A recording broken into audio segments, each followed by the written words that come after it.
Friends ಎಲ್ರಿಗೂ ನಮಸ್ಕಾರ. Welcome to my channel. ನಾನು ನಿಮ್ಮ ಮಾತಾಡ್ತಾ ಇರೋದು. ಫ್ರೆಂಡ್ಸ್ ಎಲ್ಲರೂ ಹೇಗಿದ್ದೀರಾ? ಎಲ್ಲರೂ ಚೆನ್ನಾಗಿದ್ದೀರಾ ಅಂತ ತಿಳ್ಕೊತೀನಿ.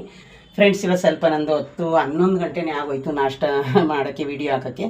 ಇವತ್ತು ಗುರುವಾರ ಅಲ್ಲ ಫ್ರೆಂಡ್ಸ್. ನಾನು ನಾಳೆ ಹೆಂಗೂ ಕಳಸ ಇವತ್ತೇ ಚೇಂಜ್ ಮಾಡ್ತೀನಲ್ಲ ಅಂದ್ಬಿಟ್ಟು ಅತ್ಲಾಗ ಇವತ್ತೇ ಪೂಜೆ ಮಾಡಿದ್ದೀನಿ. ಇನ್ನು ಫ್ರೈಡೇ ಅಲ್ವಾ ನಾಳೆ, ಈಗ ಹಂಗೆ ಖಾಲಿ ಬಿಡಬಾರ್ದು ಅಂತ. ಇನ್ನು ಫ್ರೆಂಡ್ಸ್ ನೋಡಿ, ಇದು ಮಾವಿನ ಎಲೆ ನಮ್ಮ ಮನೆ ಹತ್ರನೇ ಒಂದು ಗಿಡ ಇದೆ, ಅದು ತುಂಬ ಚೆನ್ನಾಗಿತ್ತು. ದೊಡ್ಡ ಎಲೆನೇ ಕೂವಿ ಉಟ್ಕೊಂಡು ಬಂದಿದ್ದೀನಿ. ನೋಡೋಲ್ಲ ಫ್ರೆಂಡ್ಸ್, ಪೂಜೆ ಎಲ್ಲ ಆಯಿತು. ಬನ್ನಿ ಏನು ನಾಷ್ಟ ಮಾಡಿದ್ದೀನಿ ಅಂತ ನಿಮಗೆ ನಾನಿವತ್ತು ತೋರಿಸಿ. ಇನ್ನು ಫ್ರೆಂಡ್ಸ್ ಆಲ್ರೆಡಿ ಸ್ಟವ್ ಎಲ್ಲ ಕ್ಲೀನಾಗಿದೆ, ಪಾತ್ರೆನೂ ಎಲ್ಲನೂ ಬೆಳೆದಿದ್ದೀನಿ ಫ್ರೆಂಡ್ಸ್, ಯಾವುದು ಪಾತ್ರೆ ಇಲ್ಲ. ಇನ್ನು ಬನ್ನಿ ಏನು ನಾಷ್ಟ ಮಾಡಿದ್ದೀನಿ. ಇನ್ನು ಫ್ರೆಂಡ್ಸ್ ಜ್ಯೂಸ್ ಬಂದು ನಲ್ಲಿಕಾಯಿ, ಮೋಸಂಬೆ ಮತ್ತು ಇದು ಬೀಟ್ರೋಟ್. ಇನ್ನು ಫ್ರೆಂಡ್ಸ್ ಇವತ್ತು ನಾನು ಹೆಸರು ಬೇಳೆದು ವೆಜಿಟೇಬಲ್ ಪಲಾವ್ ಮಾಡಿದ್ದೀನಿ. ಇದಕ್ಕೇನು ಮೊಸರು ಬಜ್ಜಿ ಮಾಡೋ ಹಾಗಿಲ್ಲ. ಕಡಲೆಕಾಳು ಬೇಯಿಸಿದೆ ಸುಮ್ಮನೆ ಫ್ರೆಂಡ್ಸ್, ನೆನೆ ಹಾಕಿ ಬೇಯಿಸಿದೆ ತಂದಿದ್ನಲ್ಲ ಅಂತ. ಮತ್ತು ಸೌತೆಕಾಯಿ, ಇನ್ನು ಜ್ಯೂಸು. ನೋಡಿದ್ರಲ್ಲ ಫ್ರೆಂಡ್ಸ್, ಇದೇ ಯಾರಾದರೂ ಫಸ್ಟು ನನ್ನ ವಿಡಿಯೋ ನೋಡ್ತಾರೆ ಪ್ಲೀಸ್ ಒಂದು ಲೈಕ್ ಕೊಟ್ಟು ಸಬ್ಸ್ಕ್ರೈಬ್ ಮಾಡಿದ ಮರಿಬೇಡಿ ಫ್ರೆಂಡ್ಸ್. ಬಾ.